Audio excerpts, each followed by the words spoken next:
Ассалаумағалейкум. Атырау қаласының аптекасына келіп тұрмыз.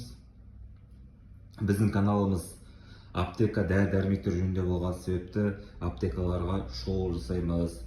Қай қалаға барсақ, сол аптекалардың ішін бір көрсетіп шығатын боламыз алдағы уақыттарда. Бұл Атырау қаласының аптекасы. Мынандай затпен бөліп қояды екен. Және де надкузниктерде бір сатады.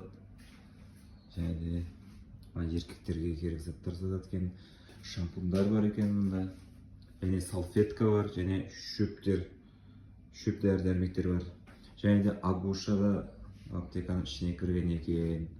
Және Медидің бандаждары бар екен, және соска, және Боржоми орналасқан екен. Ассалаумағалейкум. Атырау қаласының аптекасы